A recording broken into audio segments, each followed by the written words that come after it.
बिस्मिल्लाहिर्रहमानिर्रहीम, अस्सलाम वालेकुम। खेलों की खबरों पर तबसरा और तजियों से स्कोर के एक और प्रोग्राम के साथ सैयद याया हुसैनी आपकी खिदमत में हाजिर है। जिम्बाब्वे क्रिकेट बोर्ड का 5 रुकनी वफ्द लाहौर के कदाफी स्टेडियम और पिंडी क्रिकेट स्टेडियम रावलपिंडी का मुआयना, बायोसिक्योर बबल और रिहाइश के इंतजाम देखने के बाद वापस वतन रवाना हो गया।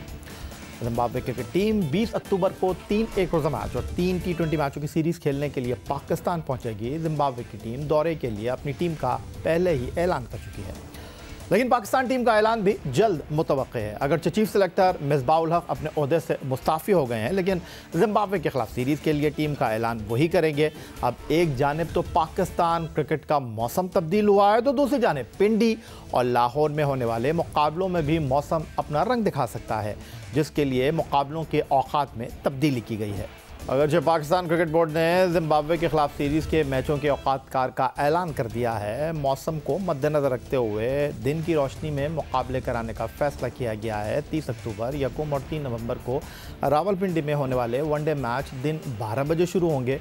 8, 7 और 10 नवंबर को 3 T20 मुकाबले 3:30 बजे शुरू होंगे।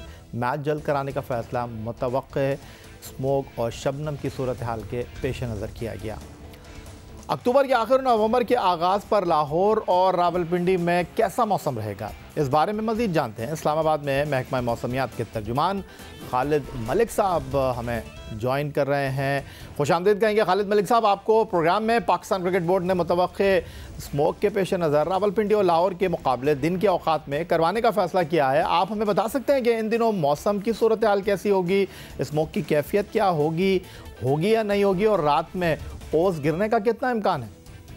देखिए, अभी जो सिचुएशन चल रही है वो मुल्क में ड्राई वेदर चल रहा है और आने वाले अक्टूबर के लास्ट तक और नवंबर के पहले 1 वीक तक ये इसी ड्राई स्पेल रहेगा। लेकिन जब ड्राई स्पेल होता है और टेम्परेचर बढ़ता है तो आपकी जो ओस है उसकी क्वांटिटी भी बढ़ जाती है और पॉसिबिलिटी भी ज्यादा बढ़ जाती है, जिसकी वजह से हम ये कह सकते हैं कि आपके जो इवनिंग के बाद थोड़ा सा मुश्किल हो जाएगा। लेकिन अगर हम ये सिर्फ रेन की हद तक रखें तो हम अभी फिलहाल इस वसूख से नहीं कह सकते कि इन डेट्स में रेन की पॉसिबिलिटी है, क्योंकि हमारे पास जो फिलहाल एटमॉस्फेयर की पोजीशन है उसको देखते हुए हमें ये लग रहा है कि आपके ये जो दिन है ये ड्राई रहेंगे, इनमें वेदर के चांसेस बहुत लिमिटेड हैं। अगर वेदर के चांसेस हुए भी तो वो आपके इस्लामाबाद और रावलपिंडी पे तो चांसेस बन सकते हैं, लेकिन लाहौर और जितना आप साउथ पे जाएंगे वहाँ पे कोई चांसेस नहीं बन पा रहे। खालिद मलिक साहब, ये तो आपने कह दिया ऑल इज़ वेल और खुश्क मौसम रहेगा। बारिश आप कह रहे हैं कि फ़िलहाल दिखाई दे नहीं रही, गहरे स्याह बादल इन दिनों आसमान पर होंगे नहीं। वो जो इंग्लैंड में हमारी टीम गई थी, हम मैचों का इंतज़ार कर रहे थे, बारिश हो गई थी। लेकिन सबसे इंपॉर्टेंट क्रिकेट के खेल में स्मोक है। ओस अगर होगी तो बाद में बैटिंग करने वाली टीम को एडवांटेज मिलेगा और बाद में फील्डिंग करने वाली टीम को डिसएडवांटेज हो सकता है। क्रिकेट की कहानी तो यही हमें सूरत हाल बताती है। लेकिन आप हमें ये बताएंगे कि जो ये मैचेस हैं जो हमने आपको बताया है, इन दिनों में ओस की क्या सूरत हाल है पिंडी और लाहौर में? देखिए, ओस लाहौर पे तो इसके चांसेस कम है, लेकिन रावलपिंडी साइड पे जो कि एटमॉस्फेयर में मॉइस्चर की अवेलेबिलिटी की वजह से वाटर कंटेंट एटमॉस्फेयर में होते हैं, उससे ओस पड़ सकती है। और उसके साथ एक दूसरा जो इशू है वो ये है स्मोक का है। स्मोक की वजह से भी आपके पास जो विजिबिलिटी है वो काफी हद तक कम हो जाती है, और जितना आपके पास शाम बढ़ती है उसमें उसकी पॉसिबिलिटी है कि आपकी विजिबिलिटी कम हो। तो क्रिकेट के लिहाज से ये सारी चीजों को मेरा ख्याल है मद्देनजर रखना पड़ता है कि उसकी विजिबिलिटी कैसी है और जो सरफेस पे जो घास है उसकी कंडीशन क्या रहेगी।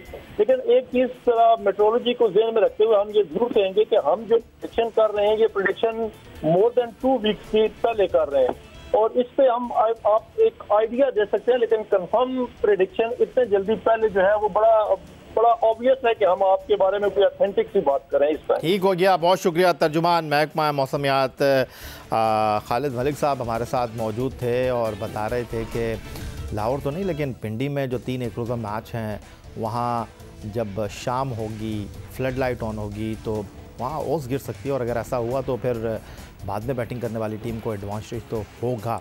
स्टूडियो में मैं ज्वाइन कर रहे हैं पाकिस्तान क्रिकेट बोर्ड की सिलेक्शन कमेटी के साबिक सरबरा, पाकिस्तान क्रिकेट बोर्ड की क्रिकेट कमेटी के साबिक सरबरा, बेंगलोर में 1987 में भारत के ख़िलाफ़ पाकिस्तान की जीत के हीरो इकबाल कासिम साहब। खुशामदीद कहेंगे इकबाल कासिम साहब। खालिद मलिक साहब की आपने गुफ्तगू सुनी और वनडे मैच में अगर ओस गिरी तो अरमानों पर ओस गिर सकती है बाद में फील्डिंग करने वाली टीम के। डेफिनेटली टीम को नुकसान हो सकता है, चाहे जो भी बैटिंग कर रही होगी उसके लिए डिफ़िकल्ट होगा। इवन फील्डिंग साइड को भी बड़ा डिफ़िकल्ट होता है क्योंकि गेंद गीला होने की वजह से बॉलर को भी थोड़ा डिसएडवांटेज होता है, गेंद स्लिप होता है, फीडर के लिए भी डिफ़िकल्ट होता है। तो इसलिए मैं समझता हूँ अच्छा ही है कि ज़रा टाइम टेबल उन्होंने थोड़ा चेंज किया है और मेजॉरिटी पार्ट और जो गेम जो है वो दिन की रोशनी में ही हो जाएगा। तो आई थिंक उनकी जो प्रेडिक्शन है वो इस 2 वीक के पॉइंट ऑफ व्यू से वो सही कह रहे हैं कि लंबी प्रेडिक्शन वो नहीं कर सकते। ठीक है, इकबाल कासिम साहब स्टूडियो में हमारे साथ मौजूद रहेंगे। उधर जिम्बाब्वे क्रिकेट टीम के दौरे पाकिस्तान की तैयारियां अब आखिरी मरहले में और एक आम तासुर यही है कि मिसबाह कमज़ोर हरीफ के सामने नौजवान टीम को मैदान में उतारेंगे। नेशनल T20 कप के पहले मरहले में सियालकोट से ताल्लुक़ रखने वाले 20 साल के अब्दुल्ला शफीक के अलावा कोई ऐसा नौजवान नज़र नहीं आया था जिसने टूर्नामेंट में गैर मामूली कारकर्दगी का मुजाहरा किया हो। लेकिन दूसरे मरहले में सिंध के ऑलराउंडर दानिश अजीज़ ने उमदा कारकर्दगी का मुजाहरा करके सबकी तवज्जो हासिल कर ली है। नेशनल T20 कप के पहले मरहले में दानिश अजीज़ को मुकम्मल मौका नहीं दिया गया था, लेकिन मुल्तान में ऑलराउंडर को मुकम्मल मौका तो नहीं मिला। उन्होंने ज़बरदस्त कारकर्दगी का मुजाहरा किया, सिंध की टीम को अगले मरहले में जितवाने में कलीदी किरदार अदा किया। दानिश अजीज़ नेशनल T20 कप की 6 इनिंग्स में 172 रन बनाने में कामयाब रहे हैं। दानिश अजीज़ टूर्नामेंट में 6 इनिंग्स में 5 मरतबा नॉट आउट रहे हैं। दानिश अजीज़ ने सेंट्रल पंजाब के खिलाफ 32 गेंदों पर 59 रन की मैच विनिंग इनिंग भी खेली। दानिश अजीज़ की नेशनल T20 कप की सबसे बेहतरीन इनिंग खैबर पख्तूनख्वा के खिलाफ रही। टूर्नामेंट के 23वें मैच में खैबर पख्तूनख्वा 138 रन स्कोर करने में कामयाब रही थी। 139 रन के एक छोटे हदफ के सामने सिंध के 7 खिलाड़ी सिर्फ 37 रन के मजमूई स्कोर पर पवेलियन लौट गए थे, जिसके बाद दानिश अजीज़ खैबर पख्तूनख्वा के बॉलर्स के सामने डट गए। दानिश अजीज़ ने रिजवान 11 के खिलाफ 47 गेंदों पर 72 रन की नाकाबिल शिकस्त इनिंग खेली और इंतहाई सनसनीखेज मैच में उनकी टीम ने कामयाबी हासिल की। सिंध और खैबर पख्तूनख्वा के मैच में आखिरी ओवर में 19 रन बचे थे। दानिश अजीज़ ने पहली गेंद पर 4 रन बनाए, फिर 2 गेंदें कोई रन नहीं बना। उस तरह सिंध को कामयाबी हासिल करने के लिए आखिरी 3 गेंदों पर 15 रन दरकार थे। दानिश अजीज़ ने 1 चौका और 2 छक्के लगाकर सिंध को कामयाबी दिलवा दी। तो जनाब दानिश अजीज़ क्या कंसिडर हो सकते हैं? जिम्बाब्वे के ख़िलाफ़ सीरीज़ में नौजवान खिलाड़ियों को मौका देने की बात हो रही है और स्टूडियो में पाकिस्तान क्रिकेट बोर्ड की सिलेक्शन कमेटी के साबिक सरबराह इकबाल कासिम साहब भी हमारे साथ मौजूद हैं।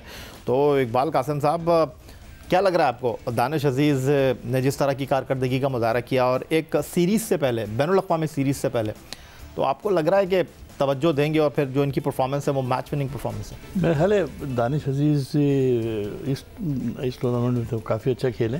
इसके अलावा और भी बहुत सारे बच्चे हैं जिन्होंने अच्छा परफॉर्म किया। खुश दिल है, उसने बड़ी अच्छी फास्टेस्ट सेंचुरी की है। मैं समझता हूँ कि यंगस्टर्स को ये मौका मिल गया है। जिम्बाब्वे की टीम इतनी कोई मजबूत कोई ऐसे नहीं है जो हम इसके ऊपर ट्राई नहीं कर सकते हैं। मेरा ख्याल है कि इन यंगस्टर्स को इन T20 में चांस देना चाहिए। दानिश अजीज़ की बैटिंग का एक इम्पॉर्टेंट पहलू ये है कि ये नंबर 5 और नंबर 6 पर खेल रहे हैं सिंध के लिए, क्योंकि सिंध की टीम में शर्जील हैं, सिंध की टीम में आज़म खान हैं, सरफराज हैं, सिंध की टीम में जो है वो असद शफीक हैं। तो पाकिस्तान टीम को नंबर 5 और नंबर 6 पर वनडे और T20 में ऐसे बैट्समैन की ज़रूरत है जो तेज़ खेलता हो, फिनिश करता हो। हाँ यार, बिल्कुल सही बात कही आपने। ये वैसे ये अनलाइक दानिश अजीज़ हैं, ये दानिश अजीज़ की ट्रांसफॉर्मेशन है मेरे हिसाब से, जितना मैं इसको जानता हूँ, क्योंकि ये इतना तेज़ खेलने वाला लड़का नहीं था, लेकिन जैसे जैसे ये T20 के मैचेस खेलता गया और इसने रिक्वायरमेंट देखी है तो आई थिंक इसने अपने गेम को भी चेंज किया और अडॉप्ट किया है। तो इट्स ए गुड साइन कि खिलाड़ी जो हैं वो उन ज़रूरत के तहत अपनी गेम को एक्सेलरेट भी कर रहे हैं और अच्छा परफॉर्म कर रहे हैं। तो ये बहुत अच्छा साइन है और ये हमारी जो 2-3 गैप्स हैं उसमें फ्यूचर के लिए भी फ़ायदेमंद हो सकते हैं।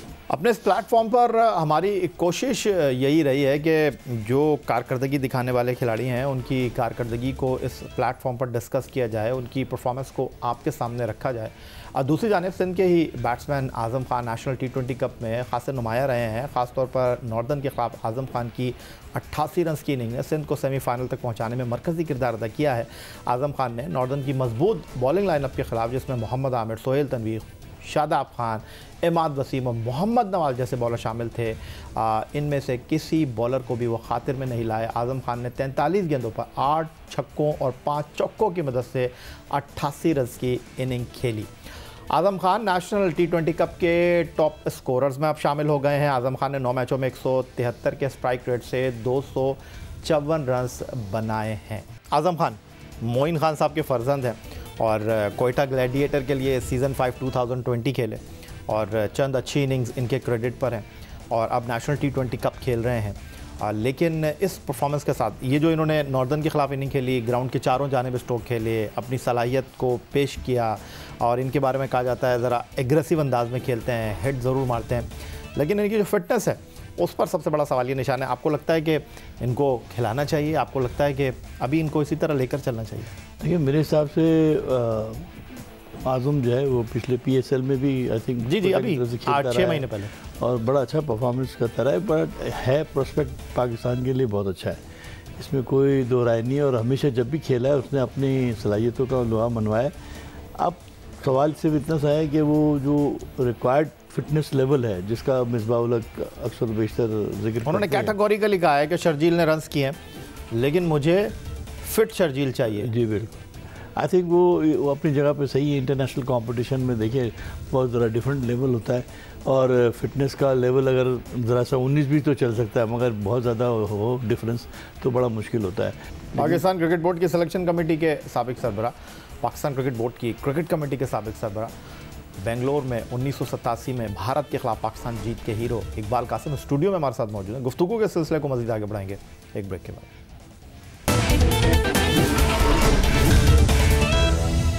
पाकिस्तान और जिम्बाब्वे की सीरीज़ में मौसम कैसा होगा इस पर हमने बात की। और पाकिस्तान क्रिकेट के मौसम की अगर हम बात करते हैं तो नेशनल T20 कप बहुत सारे तहफ़्फ़ुज़ात के साथ, बहुत सारे सवालात के साथ मुल्तान के बाद अब पिंडी क्रिकेट स्टेडियम में जारी है। लेकिन दूसरी जानिब अगर पाकिस्तान क्रिकेट के फ्रंट पर हम बात करते हैं तो बहुत सारे मसाइल हैं जो सर उठा रहे हैं और पाकिस्तान क्रिकेट बोर्ड एक मसले को हल करता नहीं है कि दूसरा मसला उनका मुंतज़र होता है। हैरान कुन तौर पर और अचानक एक ऐसी चीज़ मंजर आम पर आई जिस पर गुफ्तगू हो रही थी, जिस पर चहमगोइयाँ हो रही थी और आखिर वही हुआ जिसका लोग अंदेशा ज़ाहिर कर रहे थे। पाकिस्तान क्रिकेट बोर्ड की सिलेक्शन कमेटी के सरबरा मिसबाहुल हक, जो कि बतौर चीफ़ सिलेक्टर के होने के साथ हेड कोच की जिम्मेदारियां भी अदा कर रहे हैं, अचानक उन्होंने अपने चीफ़ सिलेक्टर के ओहदे से ये कहकर इस्तीफ़ा दे दिया कि पाकिस्तान क्रिकेट के वसीतर मुफाद में वो ये फ़ैसला कर रहे हैं वो मुस्तकबिल में बहैसियत कोच पाकिस्तान क्रिकेट के लिए ज़्यादा काम करने के ख्वाहिशमंद है। उन्होंने क्या कहा? आज मैं यहाँ पे आप लोगों को बताने आया हूँ कि मैंने जो चीफ सेलेक्टर की जो रिस्पॉन्सिबिलिटीज़ हैं वो मैं छोड़ने जा रहा हूँ।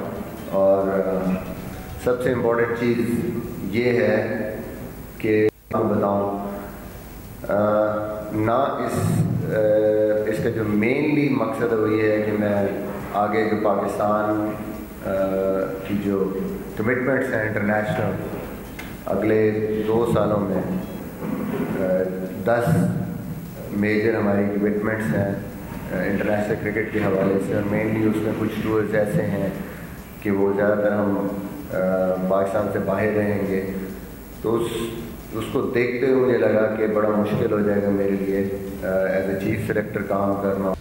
ये इसलिए हैरानकुन है कि गुज़िश्ता साल 2019 में जब ये दोहरी जिम्मेदारियां मिसबाहुल हक को पाकिस्तान क्रिकेट बोर्ड ने दी थी तो उस वक्त चीफ एग्जीक्यूटिव वसीम खान कह रहे थे कि एक आदमी के पास दोनों ओहदे होंगे तो वो बेहतरीन अंदाज में काम करेगा। ये बातें मिसबाहुल हक को पहले भी पता थी क्योंकि पाकिस्तान ने मिसबाहुल हक के हेड कोच चीफ सेलेक्टर बनने के बाद ऑस्ट्रेलिया का दौरा करना था, पाकिस्तान में डोमेस्टिक सीज़न होना था, फिर पाकिस्तान टीम को 2020 में इंग्लैंड जाना था, तो ये चीज़ें तो थी। लेकिन अचानक 1 साल के बाद मिसबाहुल हक को ये ख्याल क्यों आया कि वो गैर मुल्की दौरों पर रहेंगे तो फिर सिलेक्शन को कौन लुक आफ्टर करेगा? ये बड़ा सवाल है। ये ऐसी चीज़ें हैं जो कि फ़िलहाल इतनी आसानी से कारपेट के नीचे दबाई नहीं जा सकती और इस पर तहफ़्फ़ुज़ात का इज़हार किया जा रहा था। और उन्हीं में से एक शख्स पाकिस्तान क्रिकेट टीम के former test spinner, cricket committee के साबिक़ सरबराह इकबाल कासिम भी हैं, जो कि ख़ुद बहैसियत chief selector Pakistan cricket board में ज़िम्मेदारियाँ अदा कर चुके हैं 1 से ज़ायद मरतबा, और उन्होंने भी इस मामले पर अपने तहफ़्फ़ुज़ात का इज़हार किया था। तो इकबाल कासिम साहब, ये फार्मूला फ्लॉप हो गया, ये मंसूबा फ्लॉप हो गया क्या? मिसबाह उल हक का स्टेप डाउन करना इस बात की गम्माज़ी कर रहा है कि बोर्ड अपनी चीज़ को सही तौर पर आगे लेकर नहीं जा सका? मेरा ख्याल है पिछले दौरे के बाद ही आई थिंक वाइब्स आना शुरू हो गई थी कमेटी के अंदर कि भाई ये बहुत ज़्यादा जिम्मेदारियाँ इनके ऊपर पड़ गई हैं, इसकी वजह से शायद ये कंसंट्रेट नहीं कर पा रहे हैं, तो लिहाजा इसको रिव्यू करने की ज़रूरत है। और वो मोस्ट प्रॉब्ली हो सकता था कि अगर मैं चेयरमैन रहता और कमेटी ये कंटिन्यू करती तो ये पूरा मामला आना था। और उसके लेकिन आपका तो रोल सिर्फ मशावरत तक था, आप सिर्फ मशावरत ही है, आप सिर्फ एक तजवीज़ दे सकते थे, हटा नहीं सकते थे। बस ये आपकी बात दुरुस्त है, हमारा इससे ज़्यादा रोल नहीं था, लेकिन आपके कंधे पे रखकर बंदूक चलाई जा सकती है। हाँ, वो ये मैंने कहा ना कि वो आता, वो मामला लेके आते, वो बातचीत करते और उसके बाद फिर जो भी कमेटी, तो आपने वो मौका ही नहीं दिया, आपने इस्तीफा दे दिया।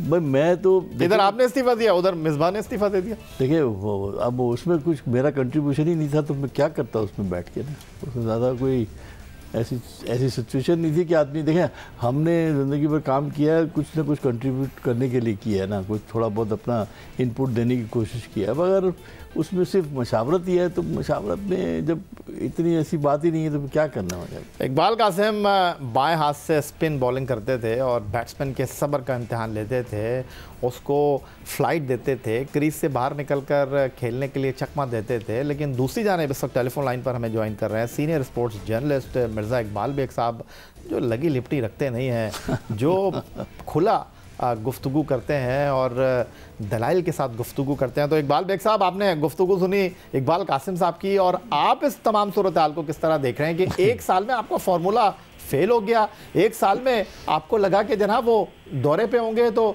सेलेक्टर की जिम्मेदारियां कौन निभाएगा? मामला तो कुछ सवाल उठा रहा है।